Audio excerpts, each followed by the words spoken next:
দেখেছো তো? এই জন্য বলি স্বামীকে বেশি বিশ্বাস করতে নাই। তামা তুমি যদি বেশি বিশ্বাস করে ফেলেছ, দেখেছ রাজ আসুক, আজ হবে, আসুক ঘরে ফিরে। নারদজি বেরিয়ে যাচ্ছেন, বাবা মহাদেব প্রবেশ করছেন। বাবা নারায়ণ নারায়ণ রাম রাম। হ্যাঁ নারদ, কি ব্যাপার? বাবা মা আপনাকে স্মরণ করছেন, ভেতরে যান।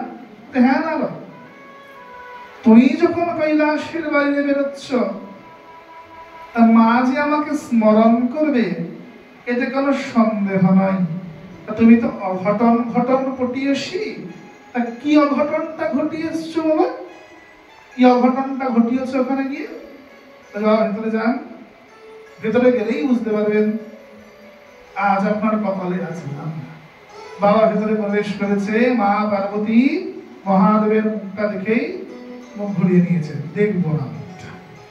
আরে পার্বতী কি হয়েছে ব্যাপারটা তো বলো। মা বলতা বল গালিগালাজ করছে। আরে অনার্য দেবতা, শ্মশানচারী, ভূত প্রেত যার নিত্য অনুচর, মাথার উপর একটা মেয়ে ছেলে উঠে আছে গঙ্গা, গলায় বিশ্বনাগ মালা পরে যে, মরণ নাই যাহার, এমন একটা লোকের সাথে বিবাহ হলো। আরে আমার মা তো বিয়ে দেবে না, আপনাকে দেখে অজ্ঞান হয়ে পড়ে গেছিল মেনকা। কিন্তু আমি পাগল ছিলাম যে জোর করে আপনার গলায় বরমাল্য প্রদান করেছিলাম, এখন পস্তাচ্ছি।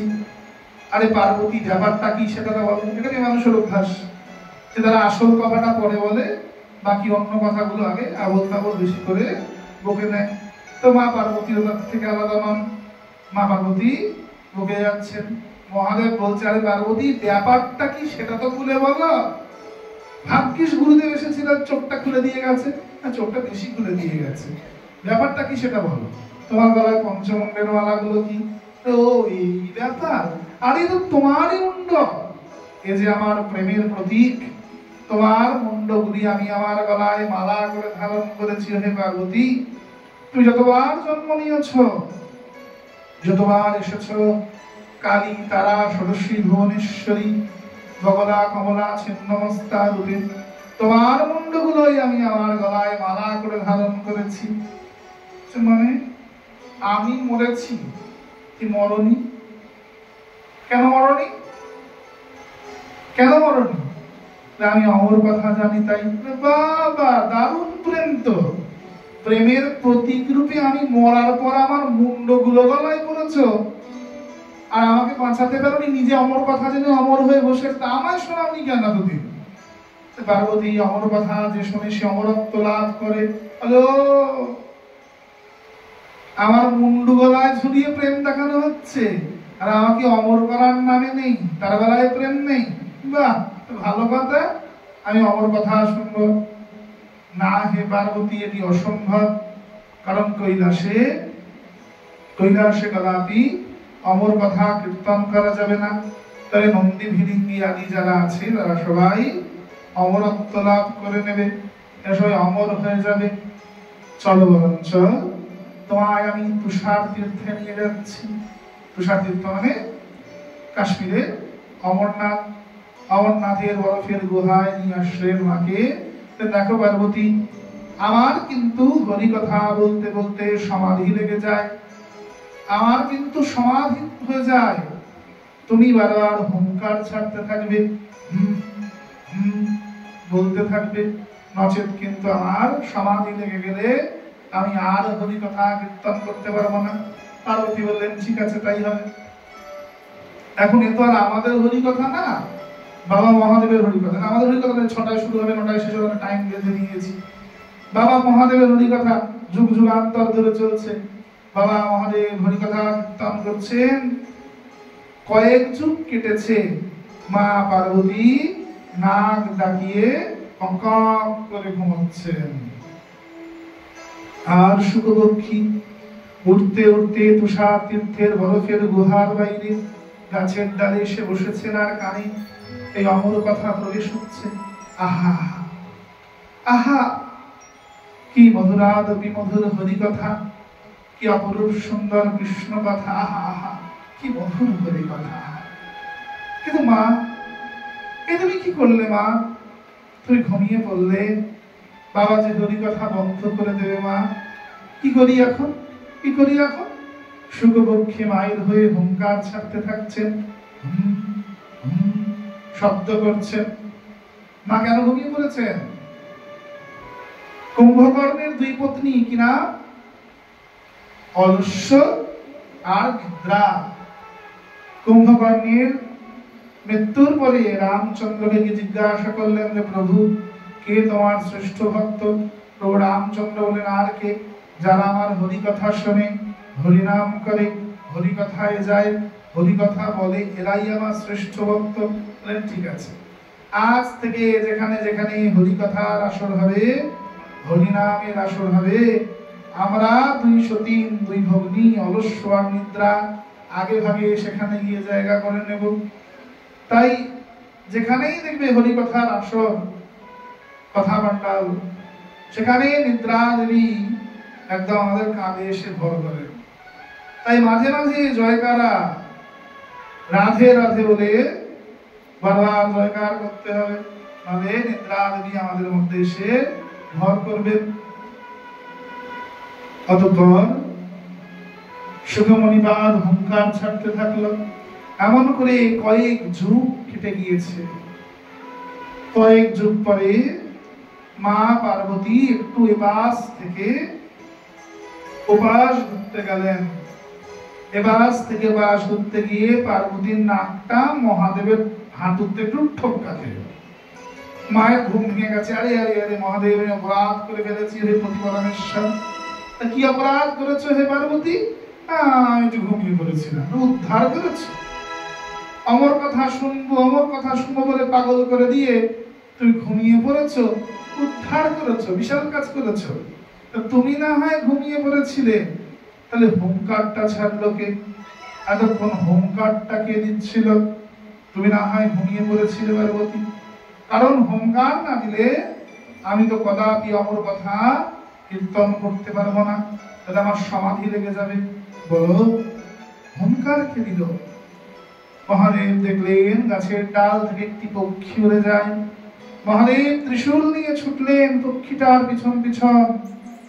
পক্ষীটা হিমালয়ের পর্বত থেকে উঠতে উঠতে আসছে। দেখুন, এখানেও আমাদের সনাতন ধর্ম কতটা বৈজ্ঞানিক, কতটা ভৌগোলিক। যে লেখা হয়েছে, ভূঁইফোড় লেখা এমন নয়। কোথেকে উড়ে উড়ে আসছে? হিমালয় পর্বত থেকে।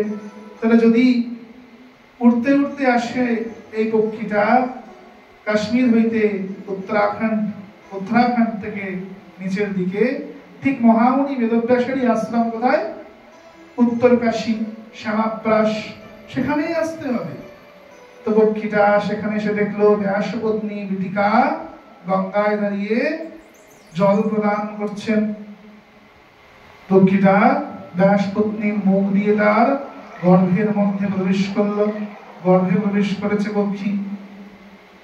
মহাদেব হাতে ত্রিশূল তুলে বললেন, এই পক্ষী যদি জগতে এসে হরিকথা কীর্তন করে, তবে জগতের সর্বনাশ হয়ে যাবে। এই জগৎ মৃত্যুকে হারাবে। মৃত্যুই আমাদেরকে, পৃথিবীকে উত্তম রূপে চালনা করার বরদান। আমরা জানি আমরা মরবো, আর চিরতরে থাকবো না, তাই না? আর জানি আমরা মরবো, তবু আমরা কত সঞ্চয় কেন জমাচ্ছি? ছেলে ভোগ করবে, নাতি ভোগ করবে। জানি মরবো, মৃত্যুই আমার জীবনের সত্য।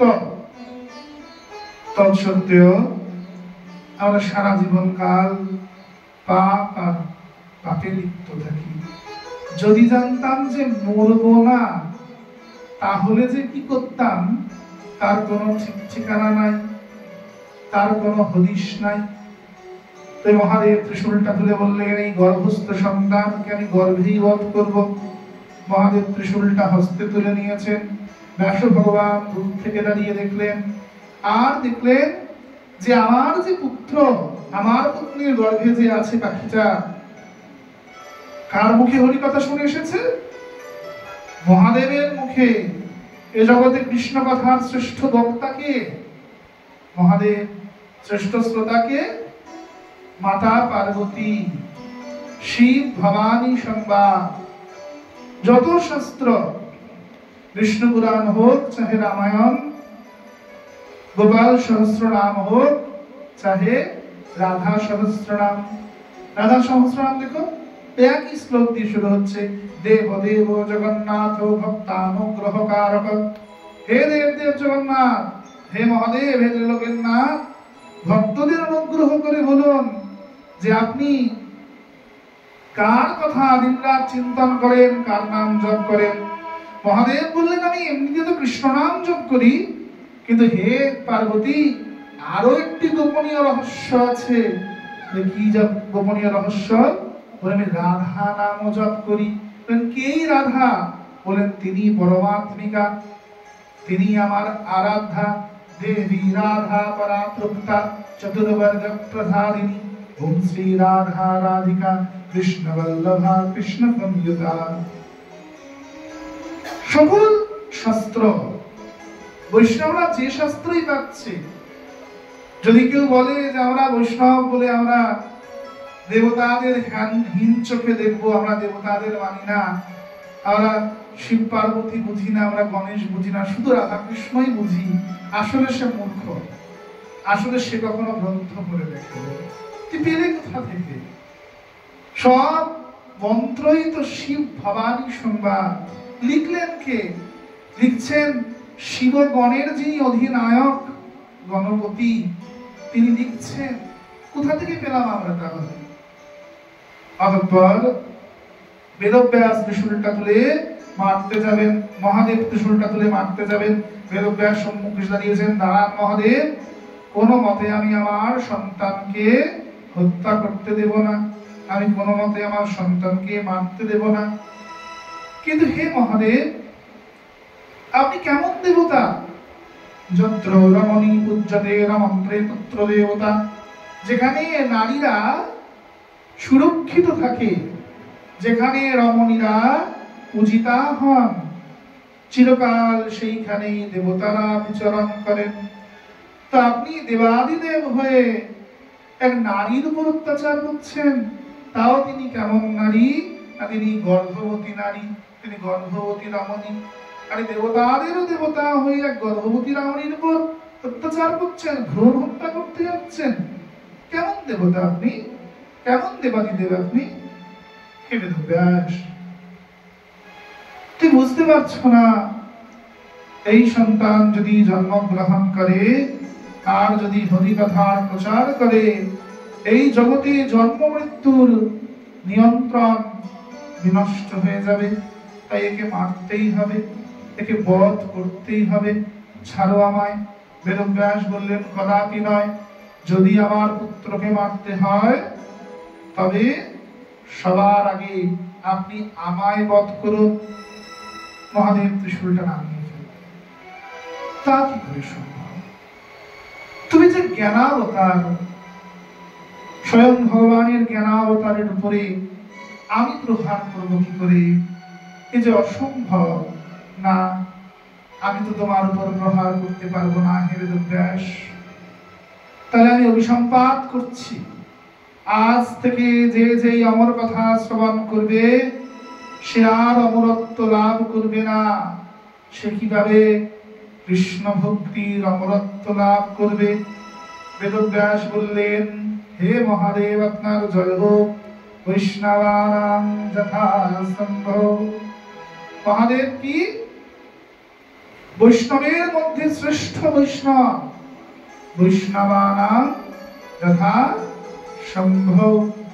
হে মহাদেব, আপনি সত্যি সত্যি উত্তম বৈষ্ণব, যিনি কিনা অভিশাপ করতে গিয়ে ওই জগৎকে আশীর্বাদ প্রদান করছেন।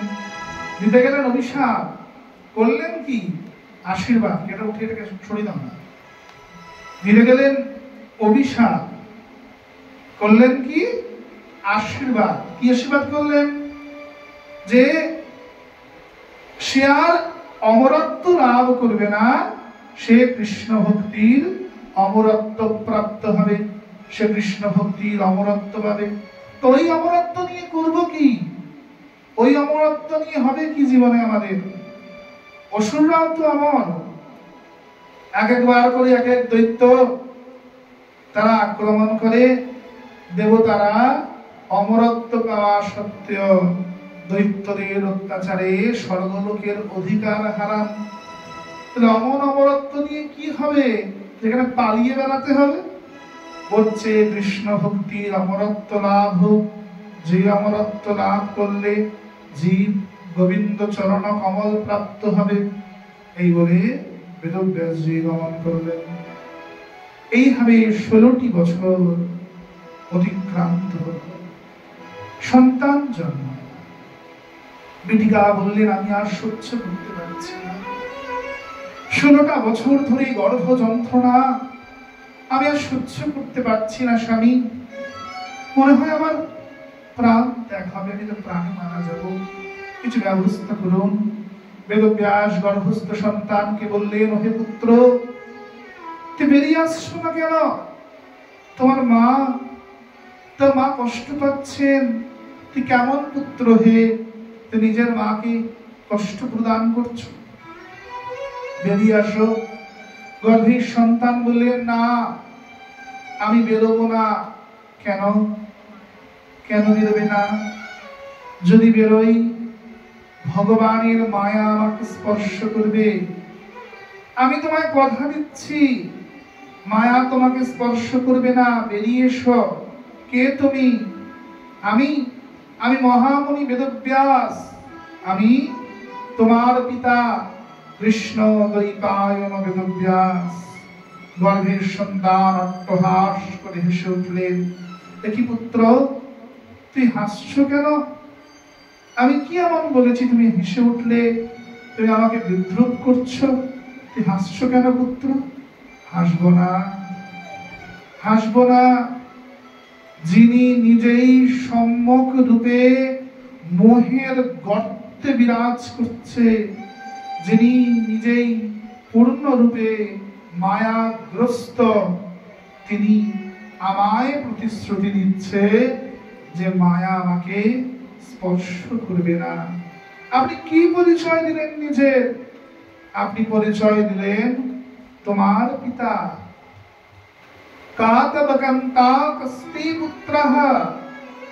এখানে কে পিতা আর কে বা পুত্র? কে পিতা কে পুত্র? কেউ পিতা নয়, কেউ পুত্র নয়। আমরা কদিনের জন্য সংসার নামক রঙ্গমঞ্চে এসে মুখে চুনকালি মেখে অভিনয় করছি। পিতার অভিনয়, পুত্রের অভিনয়, দাদার অভিনয়, বোনের অভিনয়। শুধু আমাদের শাস্ত্র বলছে এমন নয়। অ্যাজ ইউ লাইক ইট যে উপন্যাস, তাতে শেক্সপিয়ার সেভেন এজেস এর প্রথম পংক্তিটায় বলছেন, the world is a stage and men and women are mere actors and actresses. We have 7 ages. অর্থাৎ আমরা সবাই এখানে কেবল কিছু ভূমিকায়, কিছু চরিত্রে অভিনয় করতে এসেছি। হে পিতা, আপনি তো মোহগ্রস্তের কথা বললেন আমাকে। পরক্ষণে বললেন, কৃষ্ণ দ্বৈপায়ন বেদব্যাস, আপনার জন্ম হয়েছে, কালো শরীর পেয়েছেন, শরীরের প্রতি আপনার মোহ। দ্বৈপায়ন, দ্বীপের মধ্যে আপনার জন্ম হয়েছে, সেই জন্মের বন্ধন। বেদব্যাস, আপনি বেদকে চতুর্ভাগে বিভক্ত করেছেন, সেই কথাও আপনি আমায় বললেন। আপনি কর্মবন্ধনে আবদ্ধ পিতা। কোন বন্ধনটা নাই আপনার? সংসার বন্ধন, কর্মবন্ধন, জন্মবন্ধন, দেহ বন্ধন। অহংকার করলেন নিজেকে নিয়ে, নিজেকেই নিজে মহামুনি বলে অভিহিত করলেন পিতা। যিনি নিজে সম্যক রূপে মোহের গর্তে ডুবে রয়েছে, তিনি আমায় প্রতিশ্রুতি দিচ্ছে যে মায়া আমাকে স্পর্শ করবে না। হে পুত্র, তাহলে কে এসে বললে তুমি বাইরে বেরিয়ে আসবে? হে পিতা, যার মায়া, তিনি যদি বেরিয়ে এসে আমায় প্রতিশ্রুতি দেন যে আমার মায়া স্পর্শ করবে না, আমি অতি অবশ্যই বাইরে বেরিয়ে আসবো পিতা। কার মায়া? মায়া কার? মায়া ভগবানের। গীতায় ভগবান অর্জুনকে কি বলছেন? মম মায়া দুরত্রয়া। ওহে অর্জুন, আমার মায়াকে কেউ জয় করতে পারে না। মম মায়া দুরত্রয়া, এটা ভগবানের মায়া। যদি কোনো ব্যক্তিকে সাপে দংশন করে, তাহলে বিষ নামাতে গেলে কাকে দরকার? সেই সাপটাকে দরকার। সাপটাকে কেটে নিয়ে আনবে সাপুড়ে, বিন বাজিয়ে। তাহলে জন্মানোর সময় মায়া নামক বিষটা আমাদের শরীরে প্রবেশ করেছে। এই বিষটাকে তুলতে গেলে কাকে দরকার? যার মায়া তাকে দরকার। কার মায়া? ভগবানের মায়া। ভগবান রূপী সরপুটি এসে মায়া নামক বিষটাকে তুলে নিয়ে চলে যাবেন। আনবেন কে? ওঝা বা সাপুরে। ইনি কে? ইনি হচ্ছেন শ্রী গুরুদেব। বিনটা কি? বিনটা হচ্ছে শরণাম ৩২ অক্ষর মহামন্ত্র। হরে কৃষ্ণ কৃষ্ণ কৃষ্ণ হরে হরে, হরে রাম রাম রাম। অতঃপর বেদব্যাসজি মন্ত্রের দ্বারা ভগবানকে আবাহন করলেন। স্বয়ং ভগবান বৈকুণ্ঠপতির নিচে গিয়ে গর্ভস্থ সন্তানকে বললেন, ওহে পুত্র, তুই বাইরে বেরিয়ে আসো। আমি তোমার প্রতিশ্রুতি দিচ্ছি, আমার মায়া তোমাকে স্পর্শ করবে না। গর্ভে সন্তান বাইরে বেরিয়ে এলেন, ভগবান অন্তর্ধান করলেন। বাইরে বেরিয়ে এসে বাবার দিকে তাকালেন না, মায়ের দিকে তাকালেন না, জঙ্গলের দিকে ছুটে যাচ্ছেন। পিছন পিছন বেদব্যাস ছুটছেন। জন্মানুপেতমপেতমকৃত্বং দৈবায়ন বিরহকাতর আজুআবহ পুত্রতি তন্ময়া তয়া মুনিমানতহস্মি। হে পুত্র দাঁড়াও, হে পুত্র দাঁড়াও। জন্মানোর সময় বাবার ডাক শুনলেন না। ডাক শুনলেন কি করে? ভগবান তো প্রতিশ্রুতি দিয়েছে যে মায়া তোমাকে স্পর্শ করবে না। মায়াই যদি না থাকে, তাহলে কে মাতা আর কে পিতা কাউকে চেনেন না। এমনকি নিজের দেহটাকেও চেনেন না। নিজেকে কি রূপে জানেন? আমি কে? আমি কে? আমি আত্মা। পুত্রটা ছুটে যায়, পিছন পিছন বেদব্যাস ছুটে যায়। হা পুত্র দাঁড়াও, হা পুত্র দাঁড়াও। সুখমনির হয়ে বৃক্ষগুলো উত্তর দিচ্ছে, কে পুত্র, কে পুত্র? বেদব্যাস বলছেন, হা পুত্র, হা পুত্র। বৃক্ষগুলি বলছেন, কে পুত্র, কে পুত্র, কিসের পুত্র? বেদব্যাস বলছে, কেন? ওই যে আমার ছেলে সুখমনি এগিয়ে যাচ্ছে। বলছো, হে ব্যাস, ওহে দ্বৈপায়ন, নিজেকে ঋষি বলো, অহংকার করো, মোহগ্রস্ত কোথাকার গৃহস্থ। বেদব্যাস খুব রেগে গেলেন। আরে তোমরা জড় পদার্থ, তোমরা বৃক্ষ, তোমরা আমাকে বলছো যে আমি সাধু কিনা? তোমরা এক বিচার কি বলছো? ব্যাস, আর গাছের দিকে তাকিয়ে দেখো, গাছে কত ফল ধরেছে। কখনো শুনেছ যে আমরা আমাদের নিজেদের গাছের ফলকে নিজেরা ভোগ করেছি, আস্বাদন করেছি? না, আমরা কখনো আমাদের নিজের গাছের ফল নিজেরা ভোগ করি না, আস্বাদন করি না। তোমার তো মাত্র একটি ফল, ওই সুখমনি। তুমি তাকে এই জগৎ কল্যাণের জন্য দিয়ে দিতে পারছো না, তাকে বাধার চেষ্টা করছো, তার পিছন পিছন ছুটছো, আর বলছো তুমি মহামুনি। আরে তোমার চাইতে আমরা অনেক সাধু, তোমার চাইতে আমরা অনেক ত্যাগী। হে বেদব্যাস, তুমি মোহগ্রস্ত। বেদব্যাস লজ্জিত হয়ে গিয়ে গেলেন। সুখমণিপাদ নগ্ন, গায়ে একটা সুতো নেই, জামা পরবে কি? জামা পরা দূরে থাক, নাড়ি কাটা হয় নাই, মায়ের পেটে নাড়ি ধরে টান মেরে ছুড়ে দিয়েছে। জামা তুলে থাক, 17 বছরের যুবা পুরুষ, সুঠাম বলিষ্ঠ চেহারা, মৃগলোচন, আকর্ণ লম্বিত চক্ষু, চোখ দুটো কান অব্দি টানা টানা, গায়ের রং নবমেঘ কাশ্মীরি বর্ণ, গগনে বর্ষা হওয়ার আগে নতুন যে মেঘটা ওঠে তার যে অঙ্গকান্তিটা হয়, সেই গায়ের রং হচ্ছে সুখ গোস্বামীপাদের। সুখমণিপাদ ছুটছেন অগ্রে অগ্রে। স্বর্গের নর্তকীরা, গণিকারা, তারা চান করছিল মানস সরোবরে। এরা সুখমণিপাদকে দেখে গা ঢাকলো না, বেদব্যাসকে দেখে গাটা ঢেকে উঠল, অঙ্গ আচ্ছাদন করলো। বেদব্যাস আরো রেগে গেল। এই তো স্বর্গের ভূমিকা, স্বর্গ নর্তকী, দেবতাদের মনোরঞ্জন করো, আমাকে দেখে বিদ্রুপ করছো, আমায় দেখে তোমরা অঙ্গ আচ্ছাদন করছো। তোমাদের সামনে দিয়ে আমার যুবা পুরুষ, যুবা পুত্র সুখমণিপাদ নগ্ন অবস্থায় চলে গেল, তাকে দেখে তোমরা গা ঢাকলে না, আর আমি বৃদ্ধ, আমায় দেখে তোমাদের লজ্জা করছে।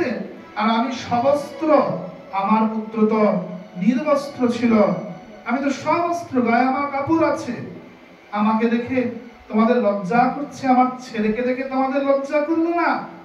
এ কেমন আচরণ তোমাদের?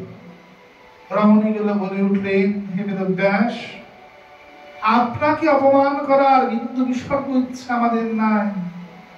আসলে যিনি আগে এগিয়ে গেছেন, যাকে আপনি আপনার পুত্র বলে অভিহিত করছেন, ওটা আপনার পুত্রই নয়, উনি আত্মা। উনি নিজেকে আত্মা রূপেই চেনেন। আর আপনি বললেন না যে ও যুবা, আপনি বৃদ্ধ, যে আত্মা তার আবার যুবা কিসের, বৃদ্ধ কিসের? তাই আপনি আমাদের নারী নিজেদের পুরুষ রূপে দেখছেন, যার দেহবোধ নাই, তার বস্ত্রের বোধ নাই। আপনার ছেলে কিন্তু আমাদের নগ্ন রূপে দেখেনি, নারী রূপে দেখেনি, কি রূপে দেখেছে? আত্মা রূপে।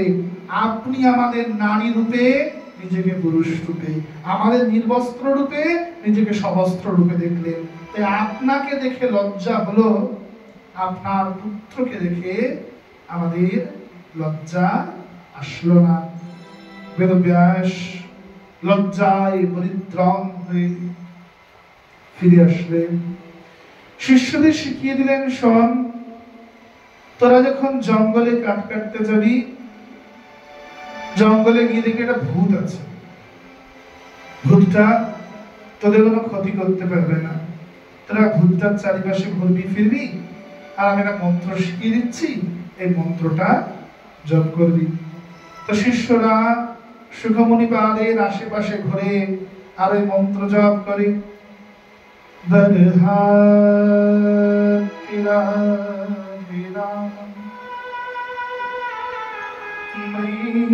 মৃগমদতিলকং কুণ্ডলাকান্তগণ্ডং কঞ্জাক্ষং কম্ভুকণ্ঠং স্মিতস্মিতং সবগভাগমুখং स्वधारिणस्तवेन श्यामयं शन्तं त्रिभङ्गं रविकरवसनं भूषितं दैजयन्ता वन्दे वृन्दावनस्थं जुवति सतवृतं ब्रह्मगोपालवेशम् हरहापीरं नटवरवधूकर्णयो कर्णिकारं बिभ्रतवास्कनककविसंवैजयन्तीं च मालं रन्ध्रणवेणोरधरसुधया पूरयन् गौपविन्दै धन्यावन्यं सपदरमणं प्राविशात कीर्तिः। हरहापीरं যার মস্তকে ময়ূর গুচ্ছ বিরাজ করছে, নটবরবধূ যিনি নাচতে খুব ভালোবাসেন, তিনি নাটক করতে করতে দুলকি চালে সখাদের সঙ্গে রঙ্গ তামাশা করতে করতে যাচ্ছেন।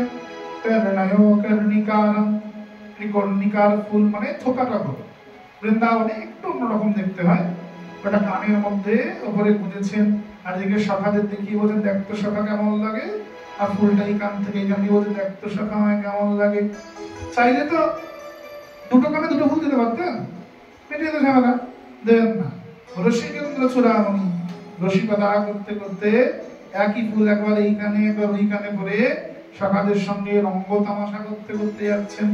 নটবরবাবু করণয় কর্ণিকার বিভ্রতবাস কনক কপিসম বৈজয়ন্তীম চ মালম।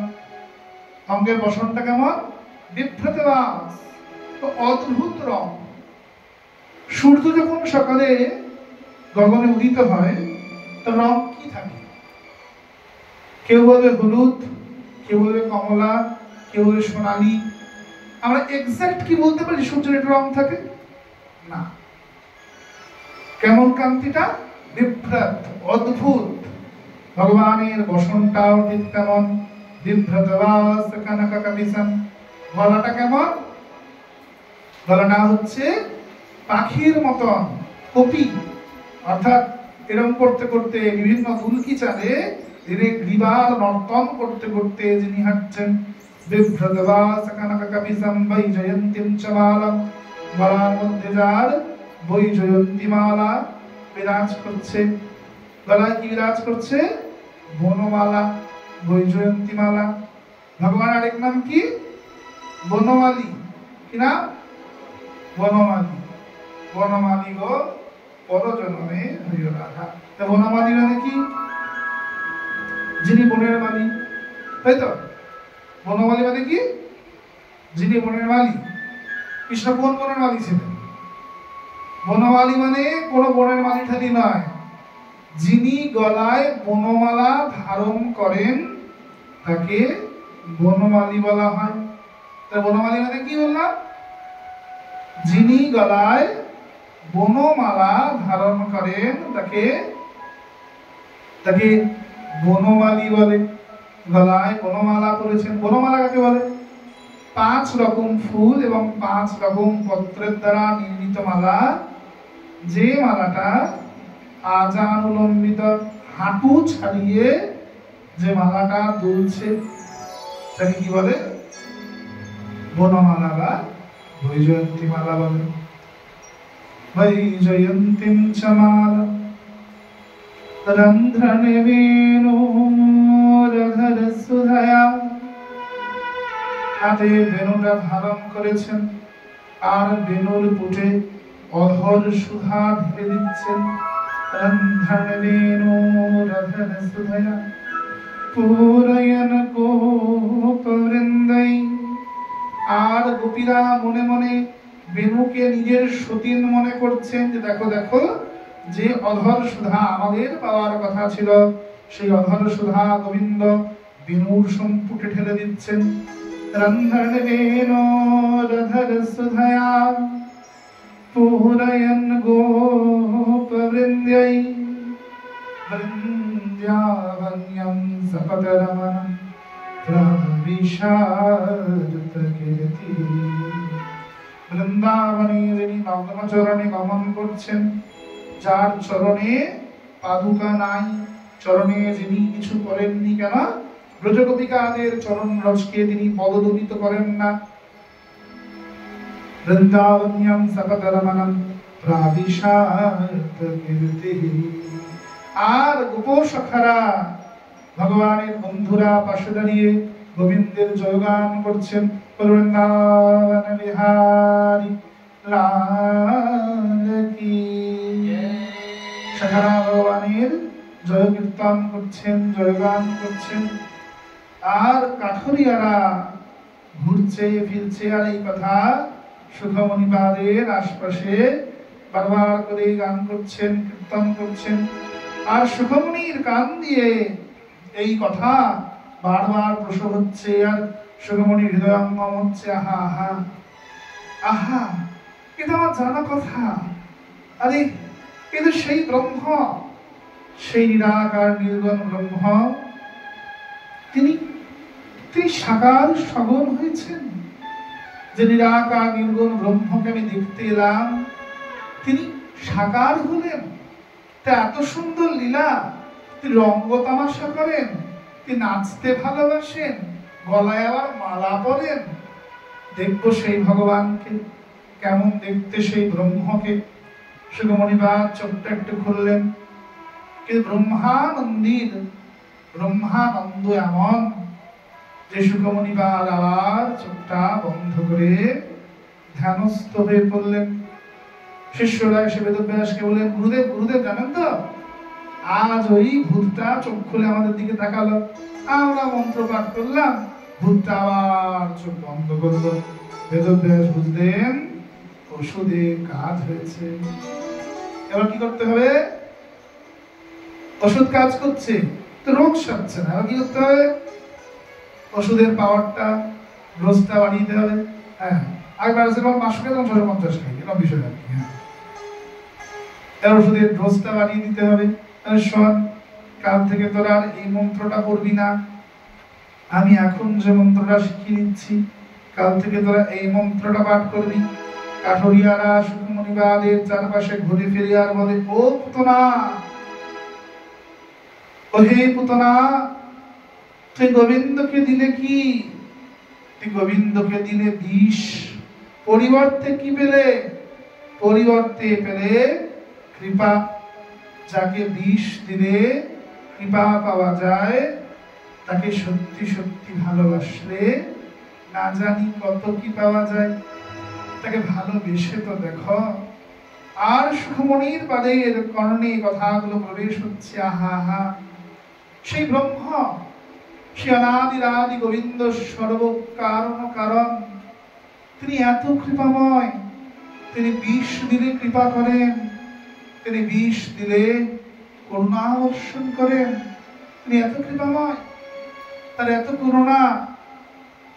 দেখবো তাকে, দেখবো সেই ব্রহ্মকে, যিনি বিষ দিলে আমাদের কৃপা প্রদান করেন।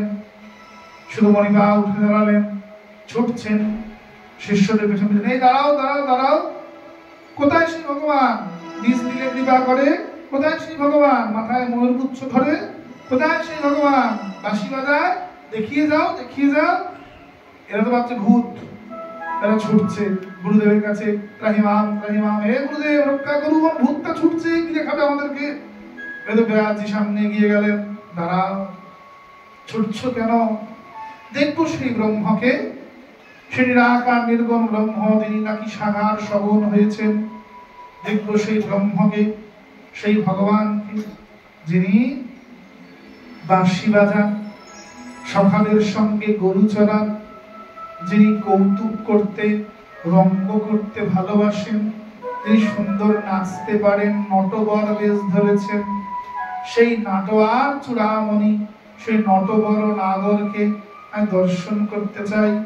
শোনো, তাকে দর্শন করতে গেলে এই নাও, তাকে দর্শন করো। কি দিলেন হাতে? শ্রীমদ ভাগবত মহাপ্রাণ প্রদান করলেন। নারদের কথায় বেদব্যাস লিখেছেন, সুখমণিবাদকে এবার গ্রন্থটি প্রদান করলেন। যে সুখমণিবাদ ব্রহ্মানন্দী সমাধিস্থ থাকে, জ্ঞানে থাকেন না। আর জ্ঞানী যে এলেন, এবার আর 24 মিনিটের বেশি এক জায়গায় দাঁড়াবেন না, অবধূত হয়ে গেল। কারণ এক জায়গায় থাকলে, এক জায়গায় দাঁড়ালেই মায়া জন্মাবে, তাই না? আমরা যেখানে থাকবো, যার সাথে বেশি মিশবো, তাদের প্রতি আমাদের মায়া হবে। রমতা যোগী আর বহতা পানি। যোগী বা সাধক যদি এক স্থানে বেশিক্ষণ না থাকে, বেশি দিন না থাকে, তাহলে এমনি কারুর প্রতি সাধকের আর জীবনে কখনো মায়া হবে না। প্রতিদিন নতুন লোকের সঙ্গে পরিচয়, নতুন লোকের সঙ্গে আলাপ, আবার সেখান থেকে আরেক জায়গায় গেলে আবার নতুন ব্যক্তি, আবার নতুন লোক। সাধকের কারোর প্রতি কখনো মায়া জন্মাবে না। সুখমণিবাদকে ভাগবতম দিলেন। বাবার কাছে বসে সুখমণিবাদ সম্পূর্ণ ভাগবত গ্রন্থটা অধ্যয়ন করলেন। সম্পূর্ণ ভাগবত অধ্যয়ন করলেন। পিতার কাছে বসে বাবার কাছে বসে। অতঃপর ভাগবত লেখা হলো, পড়াও হলো। মার্কেটে একটা নতুন প্রোডাক্ট লঞ্চ করেছে। এই প্রোডাক্টটা বিক্রি হওয়াতে গেলে কি লাগবে? অ্যাডভার্টাইজমেন্ট। কি লাগবে? অ্যাডভার্টাইজমেন্ট, বিজ্ঞাপন। তাহলে কেউ কিনবে না, জানবে না। অ্যাডভার্টাইজমেন্ট দিতে গেলে কাকে লাগবে? সেলিব্রিটি। এটি গণ্যমান্য ব্যক্তি যাকে সবাই চেনে। অমিতাভ বচ্চন এসে নবরত্ন তেলের অ্যাড দিলে তবেই বেশ সেটি গ্রহণযোগ্য হয়। তো সবচাইতে পরিচিত মুখ দেশের কে? দেশের সবচাইতে পরিচিত মুখ কে? রাজা। রাজার উপর পরিচিত মুখ আর কেউ জগতে আছেন? রাজার উপর পরিচিত মুখ আর জগতে নাই। তাই পরীক্ষিত মহারাজের উপাখ্যান ভাগবতমে এই স্থান থেকে আরম্ভ হচ্ছে। কীর্তন করছেন কে? সুত মুনিলাল উগ্রশ্রবা। হে শৌনকাদি ঋষিরা, আমার গুরুপুত্র সুখমণিপাদ তিনি হরিকথা কীর্তন তো করবেন, কিন্তু ঢেলে যে দেবেন অমৃতটা, পাত্রের তো দরকার। পাত্র না পেলে ঢালবেন কোথায়?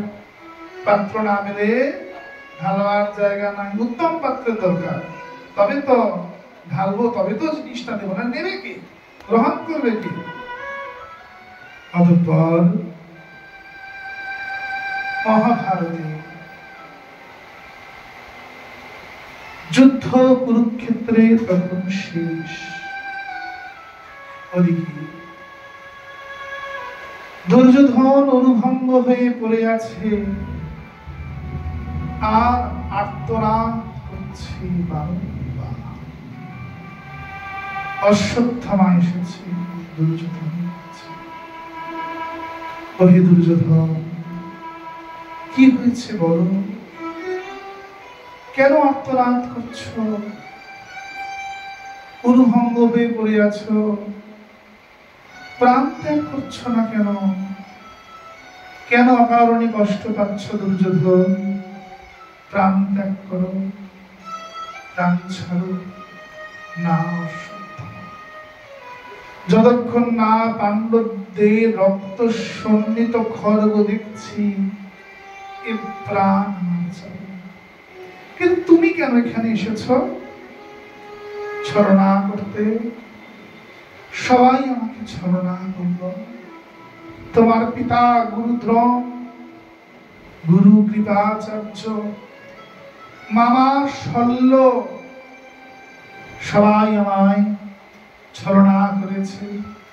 পিতামহ ভীষ্ম, কেউ আমার হয়ে লড়াই করেনি। যাকে বন্ধু বলে জানতাম, জানতাম সুতপুত্র, যুদ্ধের অন্তিমে জানলাম সেও নাকি পৃথা পুত্র, কুন্তি পুত্র কর্ণ। কে ছলনা করেনি আমার? আবার নতুন কোন ছলনা করতে এসেছো তুমি আমায়? ফিরে যাও না বন্ধু। সবাই তোমাকে ছেড়ে চলে গেলেও, সবাই তোমার উপর ছলনা করলেও, আমি তোমার উপর কোন ছলনা করব না। বলো বলো, বন্ধুত্বের কি প্রমাণ দিতে হবে আমায়? পারবে?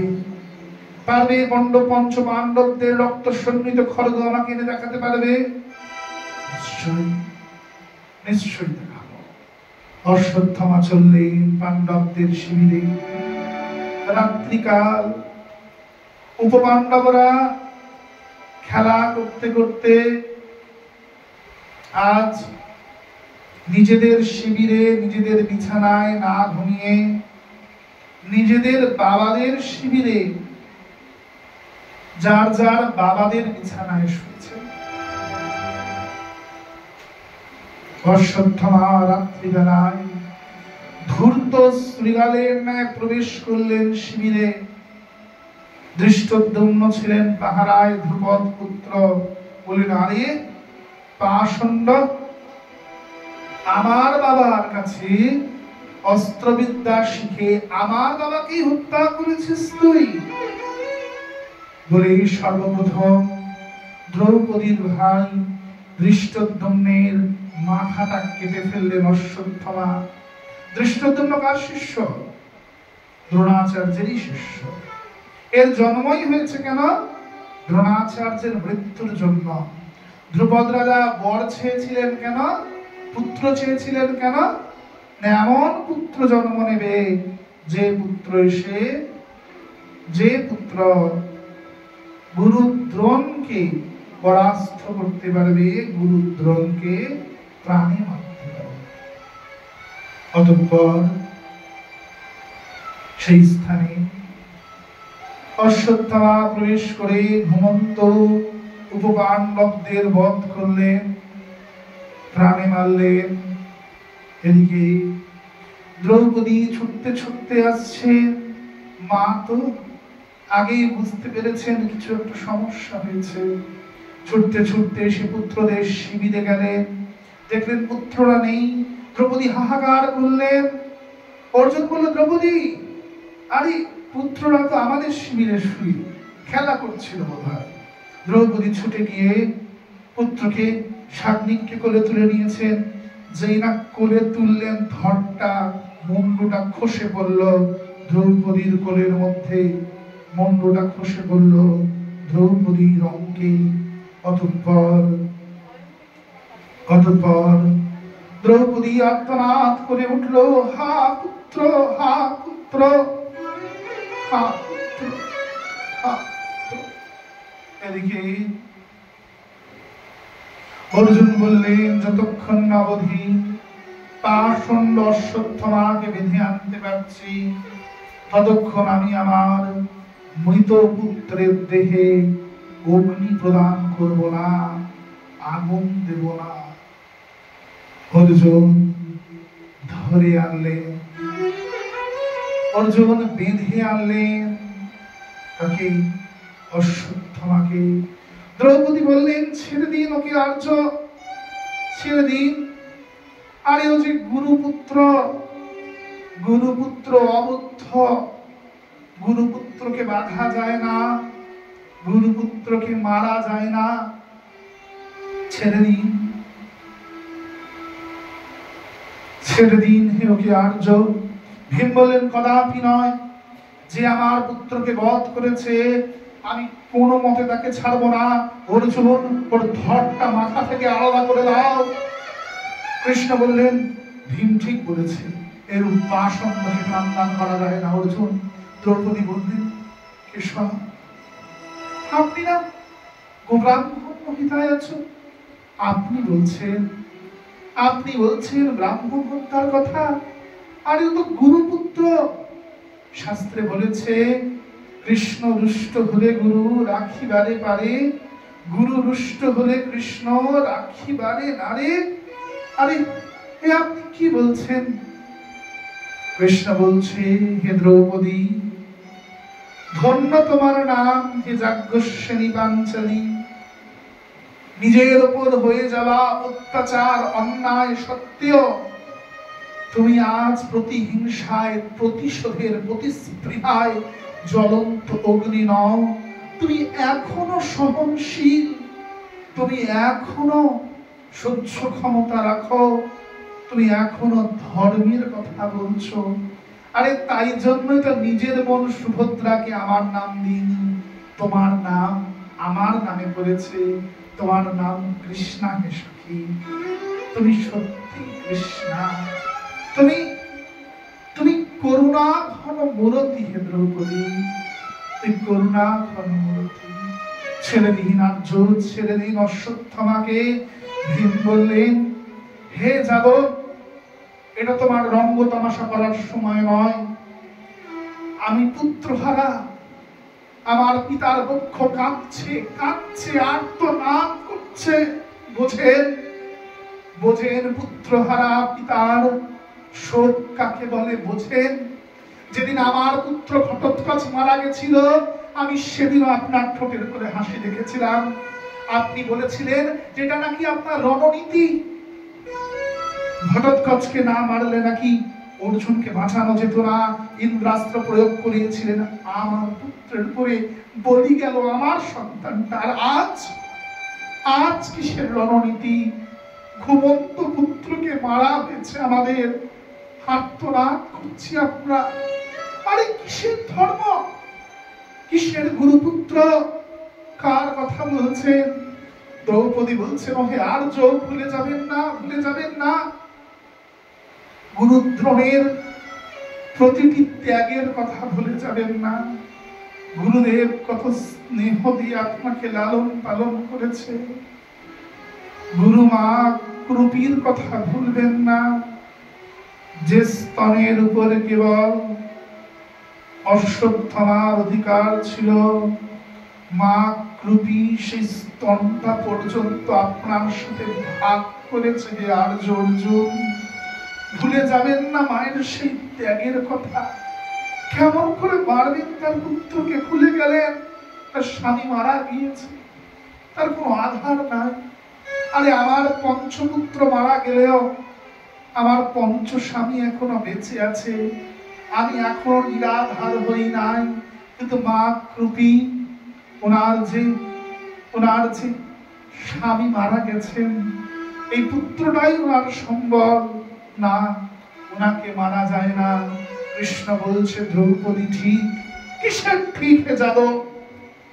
আরে গুরুপুত্রকে মারা যায় না মানে? গুরু দ্রোণাচার্যকে মারার প্ররোচনা, ষড়যন্ত্র তো আপনার। গুরু কৃপাচার্যকে মারার রণনীতি, ষড়যন্ত্র, কূটনীতি এ তো আপনার। মামা শল্যকে মারার কূটনীতি আপনি দিয়েছেন। পিতামহ ভীষ্মকে মারার প্ররোচনা আপনি দিয়েছেন আমার দাদাকে। আমার যে দাদা জীবনে মিথ্যে বলেনি যুধিষ্ঠির, তাকে দিয়ে মিথ্যা বলিয়েছেন গুরুদ্রোণের মৃত্যুর জন্য। আমাকে দিয়ে একটা নিরপরাধ হস্তির উপর প্রহার করিয়েছেন, যাতে দাদা অর্ধ সত্য অর্ধ মিথ্যা বলে। অশ্বত্থামা বলেছেন আমার দাদা। কার প্ররোচনা? কিন্তু আপনার প্ররোচনা, আপনি শিখিয়েছেন।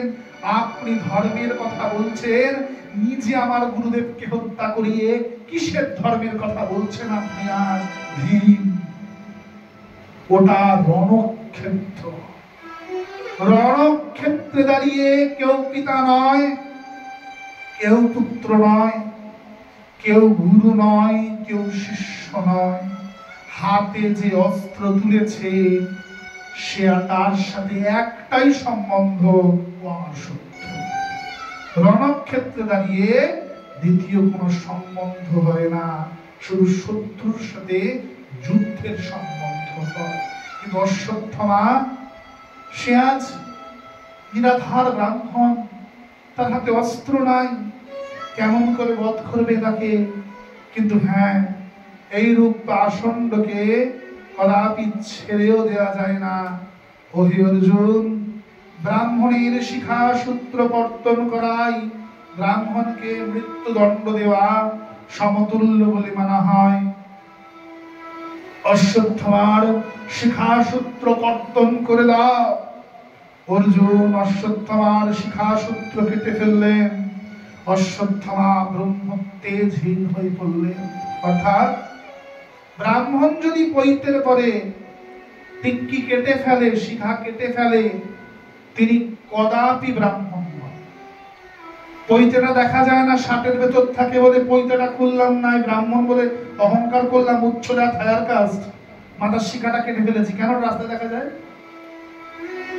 ব্রাহ্মণের শিখা সূত্র দুটোই রাখতে হবে। ঊর্ধ্বপুণ্ড, দ্বাদশঙ্গে তিলক মাস্ট থাকতেই হবে। গলায় তুলসীর মালা, গণ্ডিকা থাকতেই হবে, নচেত তিনি কদাপি ব্রাহ্মণ নন, তিনিও শূদ্র সমতুল্য, তিনি ব্রাহ্মণ হতেই পারেন। অশ্বত্থামা শ্রীহীন হয়ে পড়ল। অশ্বত্থামা বললেন, কি উপপাণ্ডবদের মেরেছি আমি পাণ্ডব মনে করে? আরে তো দারুণ কাজ করেছি। যদি বংশধরই না থাকে, বংশজই না থাকে, তাহলে সিংহাসন দিয়ে করবে কি? সিংহাসন দিয়ে হবে কি? যদি পুত্রই না থাকে, বংশধরেরাই না থাকে, এই সিংহাসনের কোন লাভ, সিংহাসনের কোন কাজ বলতে পারো? অর্জুন বললেন, ওহে অশ্বত্থামা, ওহে মূর্খ, কে বললো তোমায়, কে বলেছে তোমায় যে পাণ্ডবরা নির্বংশ হয়েছে? না, আমরা এখনো নির্বংশ হই নাই। আমাদের বংশধর বেড়ে উঠছে, বেড়ে উঠছে বিরাট কন্যা সুদেষ্ণার তনয়া অভিমন্যু সুতা, ওই উত্তরার গর্ভে। কি পাণ্ডবদের বংশধর বেড়ে উঠছে উত্তরার গর্ভে? আমি এই মুহূর্তে ব্রহ্মাস্ত্র প্রয়োগ করে পাণ্ডবদেরকে নির্বংশ করে দেব। অশ্বত্থামা ব্রহ্মাস্ত্রকে ডেকে প্রয়োগ করলেন উত্তরার দিকে। ব্রহ্মাস্ত্র সিধে এসে শিবির ভেদ করে উত্তরার গর্ভে গিয়ে লাগলো। উত্তরা আর্তনাদ করে চিৎকার করতে করতে বললেন, হে গিরিধারী, হে মধুসূদন, রক্ষা করো, রক্ষা করো, রক্ষা করো হে মধুসূদন, হে মধুকৈটব হারি, মধুকৈটবের দলনকারী, হে মধুসূদন রক্ষা করো, রক্ষা করো হে বিপদভঞ্জন। সনকাদি ঋষিরা বললেন, কেন? নিজের পঞ্চ শ্বশুর থাকতে কৃষ্ণকে ডাকছেন কেন? মা দ্রৌপদী, শাশুড়ি দ্রৌপদী বৌমাকে আগেই শিখিয়ে দিয়েছেন, শোনো, জীবনে যদি কখনো বিপদে পড়ো, কারোর কাছে হাত পাতবে না উত্তরা, কারোর কাছে চোখের জল ফেলবে না। জানবে জগতের যারা পুরুষ রূপে যাদের দেখছো, তোমার স্বামী, তোমার শ্বশুর, এরা কেউ পুরুষ নয়, এরা সবাই প্রকৃতি। রজস্নান হয়নি তখন আমার, পাষণ্ড দুর্যোধন দুঃশাসনকে প্রেরণ করলেন আমাকে নিয়ে আসতে। দুঃশাসন বলদর্পে আমার কেশা আকর্ষণ করে টানতে টানতে এনে ফেললেন ভরা সভায়। সবার কাছে গিয়ে প্রার্থনা করেছি, ভিক্ষা করেছি উত্তরা। ওই যে যাকে দেখছো দানবীর সেজে বসে আছে কর্ণ, সেও আমাকে বেশ্যা বলে গালিগালাজ করতে একবার দ্বিধাবোধ করেনি। গেছি তোমার পঞ্চ শ্বশুরের কাছে, যে ভুলে গেলেন আমার ত্যাগের কথা।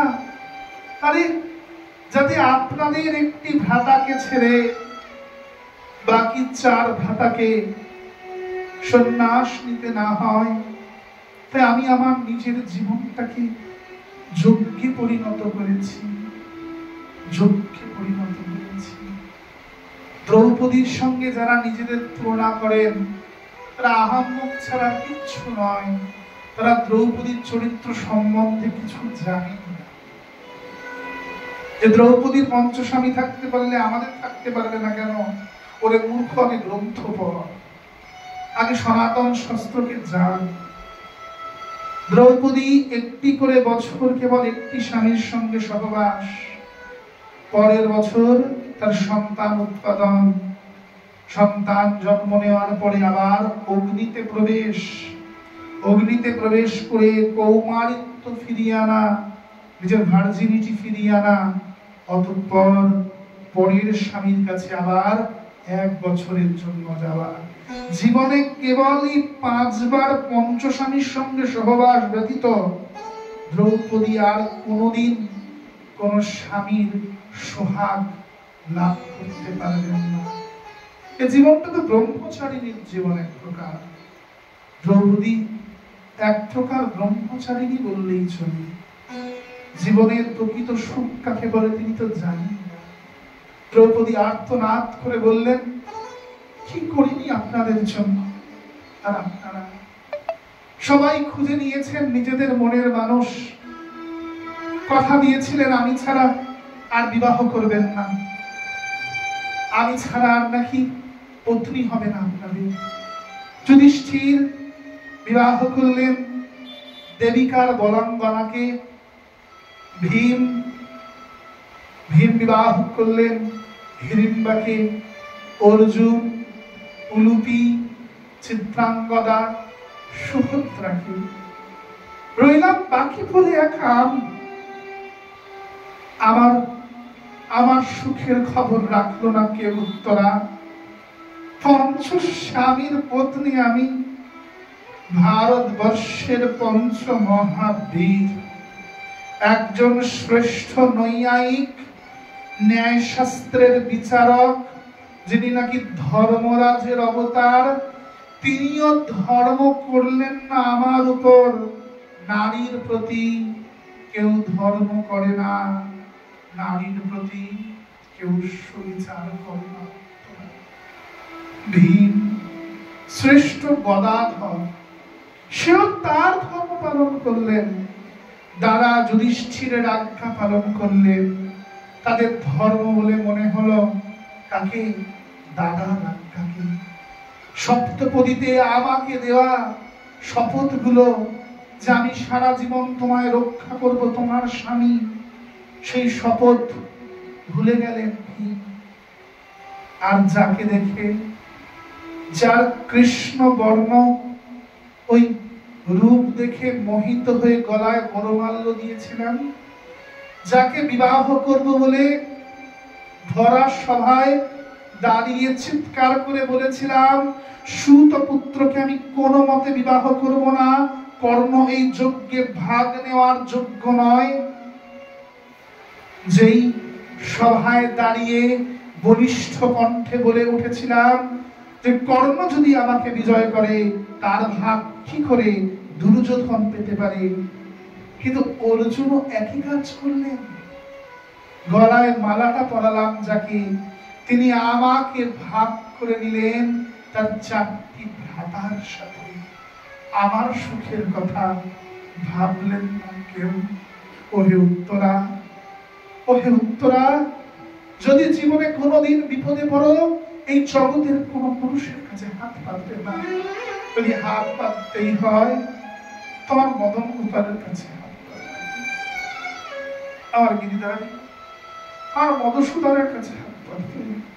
ওই বিপদ ভঞ্জন, তুমি জানবে জগতের সবাই যখন তোমার থেকে মুখ ফিরিয়ে নেবে, তখন তিনি দাঁড়িয়ে থেকে তোমাকে রক্ষা করবে। তিনি দাঁড়িয়ে থেকে তোমাকে রক্ষা করবে। উত্তরা চিৎকার করে বললেন, ওহে বিপদ ভঞ্জন, ওহে মধুসূদন, আর রক্ষা করো, আর রক্ষা করো। স্বামী নাই, পিতা নাই, স্বামী মারা গেলেন চক্রভুহে, পিতা উত্তর, ভ্রাতা উত্তর, পিতা বিরাট যুদ্ধের প্রথম দিনই প্রাণ হারালেন। হে বিপদ ভঞ্জন, আমি নিরাধা, রক্ষা করো। কৃষ্ণ ছুটে গেলেন শিবিরে। সুভদ্রা বললেন, দাদা তোমার কথাই কিনা করেছি, আমি যোগমায়া। কখনো শ্রীগাল রূপে যমুনা পেরিয়েছি, তো কখনো বা কংসের কারাগারে কন্যা রূপে গেছি বাসুদেবের ঝুড়িতে করে, কখনো বা বড়াই বুড়ি রূপে বৃন্দাবনে এসেছি, কখনো পূর্ণমাসী রূপে তোমার লীলার সহায়িকা হয়েছে, আবার তোমার বোন হয়ে লীলা করছি। কি না করেছি তোমার জন্য।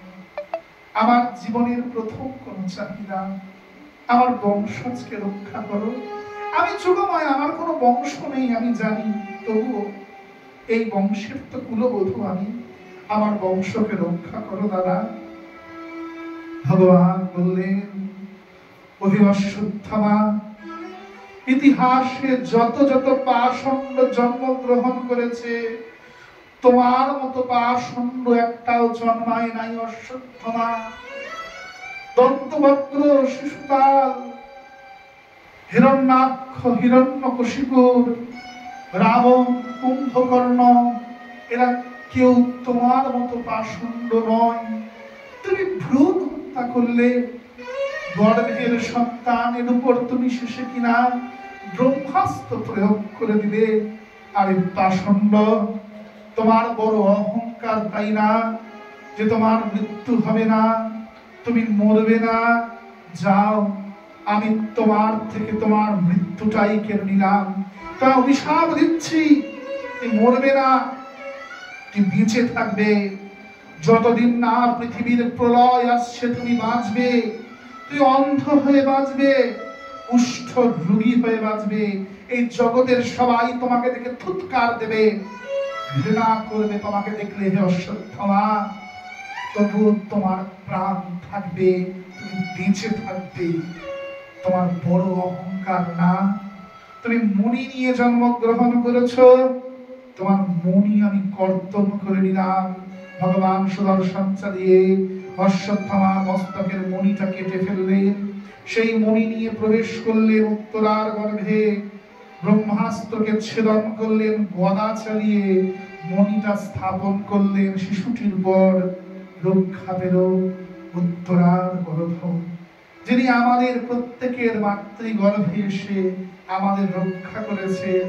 সেই বিপদ ভঞ্জনকে আমরা ধন্যবাদ প্রণাম করি। তিনি রক্ষা না করলে আমাদের মায়েদেরও ক্ষমতা নেই যে মায়েরা আমাদের জন্ম প্রদান করতে পারে। এটা তো তিনার লীলা, তিনার কৃপা। তিনি চেয়েছেন তাই পৃথিবীর আলো দেখেছি, তিনি চেয়েছেন তাই আজ অব্দি নিঃশ্বাস নিচ্ছি, তিনি চাইছেন তাই প্রতিদিন দুবেলা দুমুঠ অন্ন আজও মুখে ওঠে। যদি তিনি চান তাহলে অন্তিম মুহূর্তে অবশ্যই বদনে হরিনাম আসবে, আর বদন ভরে জয় রাধা মদন গোপাল বলে জয়ধ্বনি করতে করতে এই প্রাণ পরিত্যাগ করব। তুমি শুধু এইটুকু কৃপা করো ঠাকুর। ভগবান উত্তরার গর্ভকে রক্ষা করলেন। সন্তানটি জন্ম নিয়ে বারবার পরীক্ষা করে যে কে আমাকে গর্ভে রক্ষা করেছে, কে আমাকে গর্ভে রক্ষা করেছে। বারবার পরীক্ষা করে, তাই নাম হলো কি? তাই নাম হলো পরীক্ষিত। বলো পরীক্ষিতজি মহারাজ কি। পাণ্ডবরা প্রস্থান করলেন। পাণ্ডবরা চলে গেলেন কোথায়? মহাপ্রস্থানের পথে। মহাপ্রস্থানের পথে চললেন কোন রাস্তায়? ওই দেবভূমি উত্তরাখণ্ড। কেদারনাথে কেদার দর্শন করে সেখান থেকে নীলকণ্ঠ পর্বত দর্শন করে চললেন বদ্রীনারায়ণে। সেখান থেকে মহাপ্রস্থানের পথে চললেন ওই মানা গ্রাম, ভীমশিলা আদি অতিক্রম করে বসুধারার দিকে চলতে চলতে মানাগ্রামের যে শেষ অন্তিম স্থান দ্রৌপদী, সেখানে প্রাণ ত্যাগ করলেন। দ্রৌপদী আর হাঁটতে পারলেন না, দ্রৌপদী প্রাণ হারালেন। এবার একে একে পঞ্চপাণ্ডব, নকুল, সহদেব, ভীম, অর্জুন, শেষে শুধু পৌঁছলেন স্বর্গরাজ্যে যুধিষ্ঠির। যুধিষ্ঠির ছাড়া কেউই অত দূর অব্দি পৌঁছতে পারলেন না। পরীক্ষিত এদিকে প্রজাবৎসল রাজা, প্রজাদের নিজ সন্তানের ন্যায় প্রতিপালন করেন। নগরে পরিভ্রমণ করতে বেরোন, আর দেখেন যে কারোর কোনো সমস্যা আছে নাকি, কারোর কোনো চাহিদা আছে নাকি। রোজ বেরোন পরীক্ষিত, আজও বেরিয়েছে। পথে এসে দেখলেন একটি গোমাতা, একটি ষণ্ড, তার উপরে একটি কৃষ্ণ বর্ণ শূদ্র অত্যাচার করছে। পরীক্ষিত বললেন, এক আমার রাজ্যে গোমাতার উপর অত্যাচার? পরীক্ষিত তলোয়ারটা বার করে এই কৃষ্ণ বর্ণ শূদ্রের মস্তকের মুকুটটা কেটে ফেলে দিলেন। গোমাতাকে প্রণাম করে বললেন, হে মা, আপনি কে? গোমাতাটি কি বললেন? আমি গোরূপা ধরণী, আমি পৃথিবীর অবতার হে রাজা। এই ষণ্ডটি বা কি? এই ষণ্ডটি আর কেউ নয়, এই ষণ্ডটি হচ্ছে আমার স্বামী, এরই ধর্ম। মা, তবে আপনার স্বামীর বাকি তিনটি পা কই? আপনার স্বামী তাহলে কেবল একটি চরণে দাঁড়িয়েছেন কেন? হে মা, কেন এই অবস্থা? হে মহারাজ, সত্য ত্রেতা দ্বাপরে ধর্মের তিনটি পা কর্তন হয়ে গিয়েছে, সাম দাম তিতিক্ষার নাই। কলিতে ধর্ম দাঁড়িয়ে আছে কিসের উপর? কলিতে ধর্ম দাঁড়িয়ে আছে কিসের উপর? দানের উপর। কলিতে ধর্ম দাঁড়িয়েছে কিসের উপর? দানের উপর। এ দান ক প্রকার? দান অনেক প্রকার। ভূমিদান, গোদান, স্বর্ণদান, অন্নদান, বস্ত্রদান, অনেক প্রকার দান। এই যে হরিকথা পাঠের পরে যে দেওয়া হচ্ছে খাবারটা, কেন? অন্নদানের পুণ্য ফল লাভ হবে। এই যে আসনে বস্ত্র দিয়েছি, কেন? বস্ত্রদানের পুণ্য ফল লাভ হবে। এই প্রকার অনেক দানের কথা শাস্ত্রে বললেন। অন্তিমে বললেন সকল দানের মধ্যে শ্রেষ্ঠ দান কি? গোপীরা বললেন তব কথামৃতং তপ্ত জীবনম কবি বিভীদিতম কলমশাপহম শ্রবণ মঙ্গলম শ্রীমদাততম ভুবি গ্রহন্তি তে ভূরিদা জনা। শ্রবণ মঙ্গলম শ্রীমদাততম, যে শোনে তার মঙ্গল, যিনি বলছেন তার মঙ্গল, যিনি বলছেন তার মঙ্গল, যিনি শুনছেন তার মঙ্গল। তাহলে যারা কথার আয়োজক, যারা কথার আয়োজন করলেন, তারা কি পেলেন? বললেন এ জগতের যত যত পুণ্য কর্ম গুণে গুণে শেষ করা যায় না, তত তত পুণ্য একত্রিত লাভ হয় কেবলমাত্র তোমার তোমার কথার আয়োজনে। হরি কথাই হচ্ছে এ জগতের শ্রেষ্ঠ দান। কৃষ্ণ কথা দানের উপরে অন্য কোন দান নেই। কেবল যে ব্যাস মঞ্চে যিনি বসে বলছেন তিনি দানি এমন নয়। যদি ঘরে বসে কোন মা নিজের ছেলেকে হরি কথা দান করেন, সেটাও কিন্তু কৃষ্ণ কথা দান, সেটাও হরিনাম দান।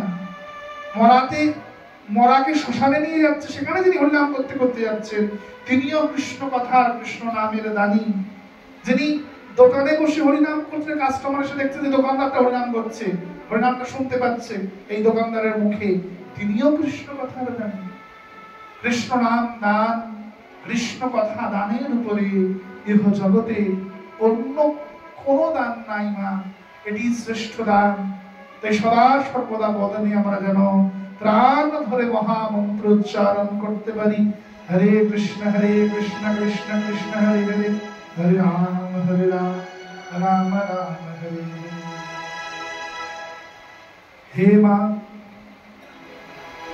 আমি কলিকে দমন করব, হে কলি তুমি ফিরে যাও। কলি বললেন তা কি করে হয়? সত্য ত্রেতা দ্বাপরের পরে কলিকে তো আসতেই হবে, এটা আমার এবার সময়, আপনারা বলতে পারেন না ফিরে যেতে। হে কলি, তুমি যে মূর্তিমান, পাপ ছাড়া তোমার মধ্যে আর কিচ্ছু নাই। হে রাজা, হতে পারে আমার মধ্যে অনেক অপগুণ আছে, আমার মধ্যে যেমন অপগুণ আছে তেমন আমার মধ্যে অতি সুগুণ আছে। আমি সুগুণেরও অধিকারী। অপগুণের সঙ্গে সঙ্গে আমার মধ্যে সুগুণ আছে, সুগুণের অধিকারী। তোমার মধ্যে সুগুণ? হ্যাঁ মহারাজ, দুটি সুগুণ। কি? প্রথম কি?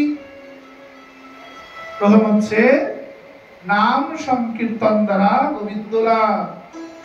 কলিযুগে আমাদের অন্য কিছু অত করতে হয় না, কেবল নাম সংকীর্তন করলে আমরা গোবিন্দ লাভ করতে পারি। দ্বিতীয় কি? স্মরণ মাত্রে প্রতিফল।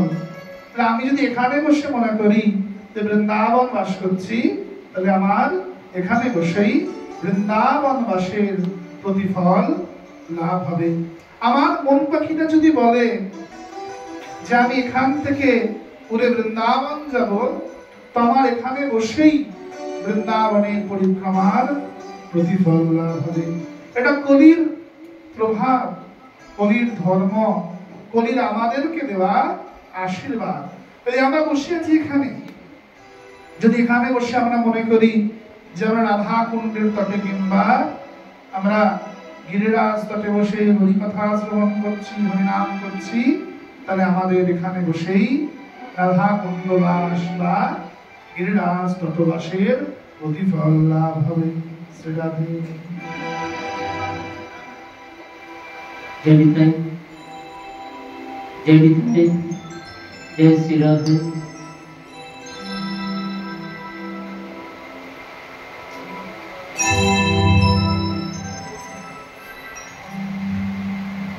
मेरा मन पंछिए बोले,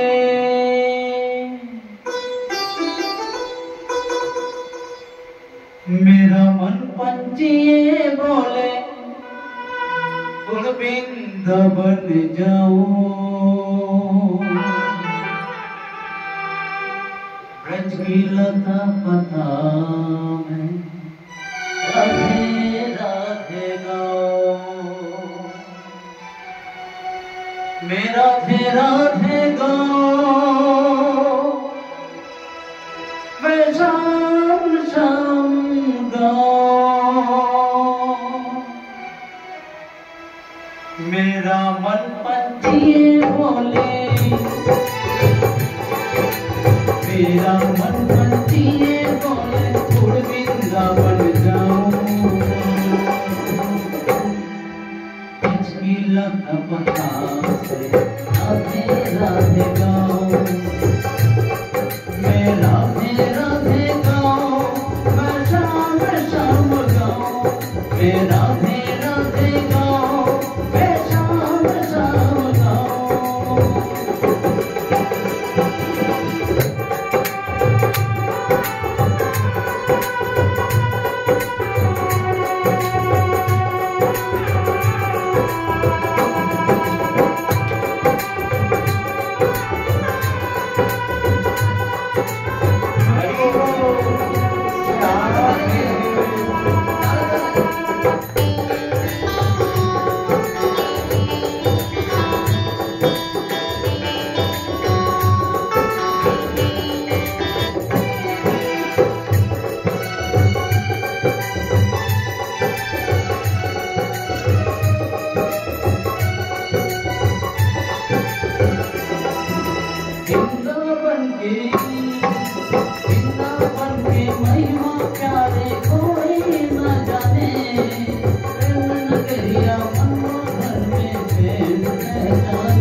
राधे राधे गाओ, राधे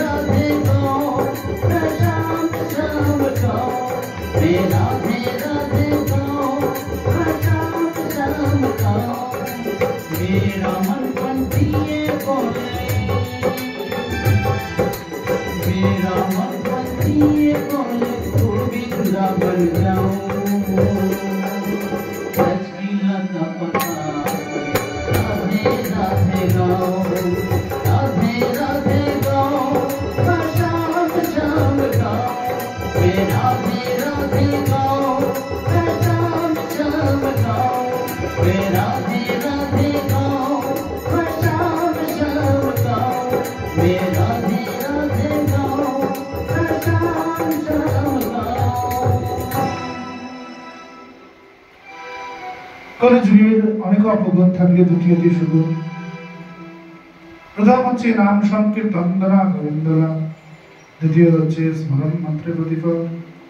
পরীক্ষিত বললেন, হে কলি, তবুও তুমি মূর্তিমান পা, আমি তোমায় এইভাবে আমার রাজত্বে থাকতে দিতে পারি না, তুমি এখান থেকে ফিরে যাও। হে মহারাজ, যদি আপনার রাজত্ব ছাড়া কোনো জায়গা থাকে তাহলে বলে দিন, আমি তবে সেখানে যাব, আমি সেখানেই ভ্রমণ করব। কোথায় যাবেন? যাওয়ার অন্য জায়গা কই?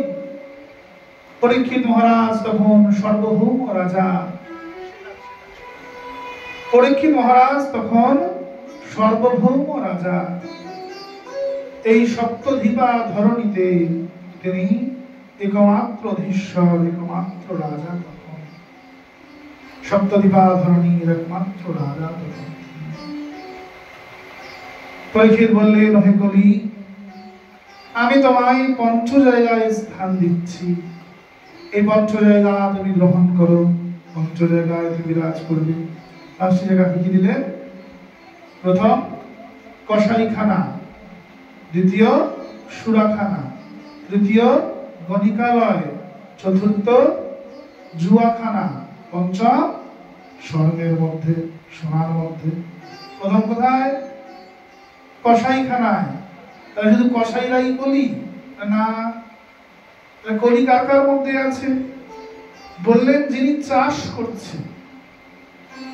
সাধারণভাবে উৎপাদিত জীব আর কাটবে বলে উৎপাদিত জীবের মধ্যে ফারাক আছে।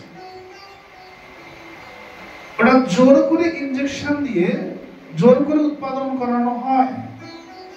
যিনি মুরগির ফার্ম চালাচ্ছেন বা মাছের চাষ করছেন, তিনি জেনেই করছেন যে এটাকে আমি কাটবো, এটা কাটার কাজে ব্যবহার হয়, তার মধ্যেও কলি বিরাজ করছে। যিনি এটাকে টেনে নিয়ে আসছেন দোকান অবধি, তার মধ্যে। যিনি কষাই, যিনি কাটছেন, তার মধ্যে। যিনি আনতে যাচ্ছেন বাজার থেকে বাবারা, তার মধ্যে। তারপরে যিনি আঁশ বটিতে ছাড়াচ্ছেন আপনারা, তাদের মধ্যে। আপনারা কষাইয়ের থেকে কম কি করে? আপনারা ছাড়ান বটির মধ্যে। হ্যাঁ, কষাই তো আপনারা হচ্ছেন।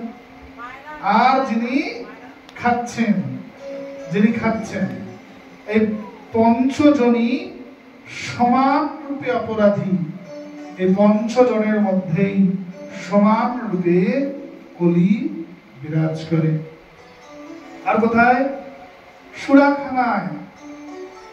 যিনি মদ খান বা কোন প্রকার নেশা করেন, তার মধ্যে কলি বিরাজ করে। আর কোথায়? আর গণিকালয় বা পতিতালয়ে। তাহলে পতিতালয়ে কলি বিরাজ করে, সেই পতিতালয়ের মাটি দিয়ে দুর্গার মূর্তি নির্মাণ হয় না। এটা খুব ভুল একটি কথা এবং চলতি কথা, সিনেমার ডায়লগ থেকে আমরা শিখে ফেলেছি। গণিকালয়ের মাটি দিয়ে দুর্গার মূর্তি নির্মাণ হয় না। দুর্গা পূজা মহাপূজা। দুর্গা পূজার স্নানের সময় 10 প্রকারের মৃত্তিকা লাগে, 10 রকমের মাটি লাগে, নাকি ব্রাহ্মণ ঠাকুর? দুর্গা পূজার স্নানের সময় 10 প্রকারের মাটি লাগে। রাজ্যদার মৃত্তিকা থেকে বেশ্যাদার মৃত্তিকা, বরাহদন্ত মৃত্তিকা থেকে বৃষশৃঙ্গ মৃত্তিকা, মানে সমাজের উচ্চ শ্রেণী থেকে নিম্ন শ্রেণী। রাজার বাড়ির মৃত্তিকা, এই বাড়ির ভেতরের মাটি না, কোথাকার মাটি? রাজার দ্বারের বাইরের মাটি। রাজার দ্বারের ভিতরে সবচাইতে বেশি কলি বিরাজ করে, দ্বারের বাইরের মাটি। কেন? কারণ দেখবেন সবচাইতে বেশি বাজে কাজ বা মিথ্যাচার কোন জায়গায় হয়? এই জগতে সবচাইতে বেশি মিথ্যাচারের জায়গা কোনটা? টাকা দিয়ে সত্যকে কেনা নেওয়া করা হয় কোথায়? কোন জায়গায়? কোর্টে। কোথায়? কোর্টে, বিচার সভায়।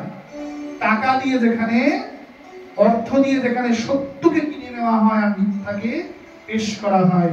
তাহলে ধর্মটা কোথায় আছে? রাজার বাড়ির ভেতরে না বাইরে? বাইরে। যখন প্রবেশ করছে ধর্মটা আমরা ছেড়ে দিয়ে আমরা প্রবেশ করছি। রাজ্যদার মৃত্তিকা থেকে বেশ্যাদার মৃত্তিকা। যে পুরুষটা বেশ্যা বাড়ি ঢুকছে সে জানে আমি অধর্ম করতে ঢুকছি। তো ধর্মটা কোথায় ছাড়ছে? বেশ্যার দ্বারে। বেশ্যার বাড়ির উঠান অব্দি নিয়ে যাচ্ছে না। বেশ্যার দ্বারের উঠানের মাটি এনে দুর্গার মূর্তি নির্মাণ হয় না। বেশ্যার দরজার মাটি, বাড়ির বাইরের মাটি এনে তাই দিয়ে দুর্গার স্নান হয়। মা যিনি সবার মা, সর্বজনীন মা, তাই তিনি রাজারও পূজিতা, বেশ্যারও পূজিতা। সর্বোচ্চ সম্মানীয় কে? রাজা। সব থেকে নিচু অপমানিত কে? বেশ্যা। দুটোকেই সমানভাবে প্রাধান্য দেওয়া হচ্ছে। বৃষশৃঙ্গ মানে ষাঁড়ের শিং দিয়ে খোঁচানো মাটি। আমাদের হিন্দু ধর্মে, সনাতন ধর্মে সবচেয়ে উচ্চ বর্ণের পশুকে গরু, ষাঁড়, তাই তো বাহন রূপে পূজিত হচ্ছেন তারা। তার শিঙের মাটি থেকে কোথাও অব্দি শুয়োরের দাঁতে খোঁচানো মাটি। শুকর মানে যেটাকে আমরা গালাগাল রূপে ব্যবহার করি, যে পশুটাকে আমরা সবাই ঘৃণা করি, বাজে চোখে দেখি, যার সন্তান নামটা উচ্চারণ করলে গালাগাল হয়ে যায়। তাহলে বৃষশৃঙ্গ মৃত্তিকা হইতে কোথাও কি বরাহদন্ত মৃত্তিকা। নদীর উভয় কূলের মৃত্তিকা, চার মাথা রাস্তার মৃত্তিকা। এমন বিভিন্ন প্রকার 10 প্রকারের মাটি দ্বারা মায়ের চান হয়। তাইকে মহাপূজা বলে। জগতের কোন পূজাই মহাপূজা নয়, একমাত্র দুর্গা পূজাই মহাপূজা। কেন? কি কারণ? কারণ একমাত্র এই পূজাটিতেই সমাজের সব শ্রেণী, সব স্তরের মানুষ একত্রিত হচ্ছে। যারা যারা গাছের ছাল বাকল বিক্রি করতেন আগেকার দিনে, এখনো যারা করছেন, তারা কি করছেন? এই পঞ্চকষাই ইত্যাদি। যারা কবিরাজ তারা কি দিচ্ছেন মাকে? সর্বমহা ঔষধি, মহা ঔষধি স্নানের দ্রব্যগুলো। যারা গন্ধবণিক সেন্ট দিচ্ছেন তারা কি দিচ্ছেন মাকে? কস্তুরী, সুগন্ধ, চন্দন, আতর, অগরু, কর্পূর প্রদান করছেন। যিনি ব্রাহ্মণ তিনি ঘণ্টা নিয়ে মন্ত্র করছেন। যিনি কাপড়ের কাজ করেন তিনি বস্ত্র দিচ্ছেন। যিনি কাঁসারি তিনি কাঁসার পাত্র দিচ্ছেন। সবার নিচে কে? মুচি। সবার নিচে কে? মুচি। কিসের কাজ করে? মুচি কিসের কাজ করে? চামড়া। মুচি কিসের কাজ করে? চামড়া। সেও বাদ যাবে কেন? সেও ঢাকটা এনে মায়ের সামনে পিঠিয়ে মায়ের জয়গান করে। এমনকি মা যখন চলে যায় ওই নিরঞ্জনের পথে, কাঁধে চড়ে যায়? আমাদের কাঁধে চড়ে যায় না, এখন তো ট্রলিতে যায়, লরিতে যায়। নিয়ম তা না। নিয়ম হচ্ছে ডোমের কাঁধে চড়ে যাওয়া। কার কাঁধে? ডোমের কাঁধে চড়ে যাওয়া। কেন? কারণ প্রতিমাটায় পুজো হয়েছে, প্রাণ দেওয়া হয়েছে, ঘট বিসর্জন হয়েছে, প্রতিমাটা এবার কি? মরা। সব দেহকে কারা নিয়ে যায়? ডোমে নিয়ে যায়। তাহলে বিসর্জনের যাত্রাটার নাম কি? শবর যাত্রা। ডোমেরা এই কাঁধে করে নিয়ে যায়। তারা সংস্কৃত মন্ত্র জানে না আমাদের মতো। তারা অমুকের বেটি, তমুকের বেটি বলে গালিগালাজ করে। ওটা শুনেই মা আনন্দে নাচে। কারণ তার ওই সন্তান, তার ওই নিকৃষ্ট সন্তান, তার নিচু বর্ণের সন্তান, তারা যেটা জানে তারা মাকে ওটা দিয়ে স্তুতি করে। ওই গালিগালাজটাই মায়ের কাছে স্তুতি হয়ে দাঁড়ায়। তাই জন্য দুর্গা পূজাকে একমাত্র সমাজে মহাপূজা বলা হয়েছে। অন্য কোন পূজাকে মহাপূজার উপাখ্যান আজও অবধি দেওয়া হয় না। বেশ্যার বাড়ির মাটি দিয়ে কখনোই দুর্গার মূর্তি নির্মাণ হয় না। বেশ্যার দ্বারের মাটি দিয়ে দুর্গার স্নান কার্যে লাগে। কখনোই বেশ্যা বাড়ির মাটি কোন কাজে আমাদের লাগে? এটি ভ্রান্ত ধারণা আমাদের মধ্যে। তাহলে কলি কোথায় বাস করে? গণিকালয়ে কলি বিরাজ করে। গণিকালয়ে কলি বাস করে। আরেকটি কারণ আছে গণিকালয়ের মাটি দিয়ে মায়ের স্থানে। কি কারণ? যদি গণিকালয় না থাকতো, সমাজে পতিতালয় না থাকতো, যে রেড লাইট এরিয়াটাকে দেখে ভদ্র সমাজের মেয়েরা মুখ দেখায়, বা যে রেড লাইট এরিয়াকে দেখে, ক্রস কোয়ার্টারকে দেখে মানুষ মুখ দেখায় বা ঘৃণার চোখে দেখে, ভেবে দেখবেন তাদের সমাজটা আছে, ক্রস কোয়ার্টার গুলি আছে, তৎসত্ত্বেও আমাদের দেশের এত মেয়ে নিদারুণভাবে প্রতিদিন ধর্ষিত হচ্ছে, রেপ হচ্ছে। যদি ক্রস কোয়ার্টার না থাকতো তাহলে আজ কি হতো? যেখানে সমাজের কামক পুরুষরা নিজেদের কাম চরিতার্থ করার জন্য এবং পৈশাচিক আনন্দ উপভোগ করার জন্য একটা পাড়া পাচ্ছে যাওয়ার জন্য, তৎসত্ত্বেও পুরুষগুলো এই পৈশাচিক আনন্দে অনুমত্ত হয় নারী শরীর নিয়ে। যদি এই পতিতালয়গুলি না থাকতো তাহলে সমাজের সামান্য নারীদের কি অবস্থা হতো ভেবে দেখুন। কালী যেমন সংসারের কালকে গলন করেন, গণিকারাও এই সমাজের কালকে গলন করে দিচ্ছেন, নিজেরা বিষ খাচ্ছেন, আমাদেরকে সুরক্ষা প্রদান করছেন ঘুরিয়ে। তাই গণিকাদের কখনো হীন নজরে নয়, সদা সর্বদা দেবীর নজরে দেখে দণ্ডবত প্রণাম করো, যে ওরা আছে বলে আমাদের সমাজটা আজ সুসমাজ হয়ে বেঁচে আছে। গণিকালয়ে কি বিরাজ করে? কলি বিরাজ করে। এখানে কিন্তু গণিকালয় বলতে শুধুমাত্র পতিতাদের কথা বলা হয়নি, এখানে পরনারী সঙ্গ, কায় মনোবাক্যে পরনারীর কথা চিন্তা করা বা নারীরা পরপুরুষের কথা চিন্তা করার কথাকেই এখানে গণিকা বৃত্তি বলা হয়েছে। জুয়া খেলায় যে কোনো প্রকারের বাজি ধরাকে, যে কোনো প্রকারের একে অপরের সঙ্গে বাজি লড়াকেই তার মধ্যে কি বিরাজ করছে? কলি বিরাজ করছে। কারণ বাজি ধরলে যে ঠিক সে হারবে, আর যে ভুল সে সাধারণত জিতবে। যেমন আমার বাজি ধরা হয়েছে এবছর, যে 6টা থেকে 9টা পাঠ হলেই এবছর উপহার আছে, তো প্রতি বছর উল্টোটা হয়, ওটা ঠিকঠাক হয়ে যাচ্ছে। বলবেন না হারিলাল কি শ্রীনাথ। অন্তিমটা কি? অন্তিমটা হচ্ছে স্বর্ণের মধ্যে কলি বিরাজ করে। তাহলে স্বর্ণের মধ্যে তো ভগবানও বিরাজ করে। গীতায় 10ম অধ্যায় বিভূতি যোগে ভগবান অর্জুনকে কি বলছেন? ধাতু নাম অস্তি কাঞ্চনম। ধাতুর মধ্যে আমি কি? ধাতুর মধ্যে আমি সোনা। ধাতুর মধ্যে আমি কি? সোনা। সিদ্ধার্থ সোনা, কাঞ্চন। কেন সোনা? কেন অন্য কোনো ধাতু উনি হলেন না কেন? সোনার না, সোনা থেকে প্ল্যাটিনামের দাম বেশি, হোয়াইট গোল্ডের দাম বেশি। তাহলে প্ল্যাটিনাম বলতে পারতেন, স্বর্ণ কেন? কারণ স্বর্ণ এমন একটি ধাতু, যত তাপই দাও স্বর্ণ নিজের রং বদলায় না। এছাড়া যত ধাতু আছে সকল ধাতু রং পরিবর্তন করে। তাই বলেছেন ধাতু নাম অস্তি কাঞ্চনম। তাহলে সোনার মধ্যে ভগবানও আছে, কলি আছে, একসাথে যুদ্ধ করে সোনার মধ্যে থেকে দুজন না। এখানে কথার অর্থ, এখন যেমন আমরা অর্থকে মাপি কি দিয়ে, এখন আমরা সম্পত্তিকে মাপি কি দিয়ে? তাদের নোট দিয়ে, কয়েন দিয়ে, আর একটু ঊর্ধ্বে উঠলে ডিজিটাল টাকা, ফোন পে, গুগল পে দিয়ে মাপি। তৎকালীন অর্থকে মাপা হতো কি দিয়ে? স্বর্ণ মুদ্রা দিয়ে। কি দিয়ে মাপা হতো? স্বর্ণ মুদ্রা দিয়ে। তো এখানে বলার অর্থ হচ্ছে সৎ পথে উপার্জিত যে অর্থ, তাতে ঈশ্বর বিরাজ করেন, আর অসৎ পথে উপার্জিত যে অর্থ, তাতে কলি বিরাজ করে। তাতে কলি বিরাজ করে। এই পঞ্চ জায়গায় কলিকে স্থান দিলেন পরীক্ষিতজি মহারাজ। এবার পরীক্ষিত মাথায় মুকুট পরেছেন কার? জরাসন্ধের। কোত্থেকে পেলেন? জরাসন্ধ কোথাকার রাজা? মগধের রাজা। কোথাকার রাজা? মগধ দেশের রাজা। মগধ দেশটা কোথায়? এখন যেটা আমাদের বিহার, এটা হচ্ছে একার মগধ। এখন যেটা দিল্লি, সেটা হচ্ছে একার হস্তিনাপুর। এখন যেটা আফগানিস্তান, সেটা হচ্ছে আগেকার দিনের গান্ধার।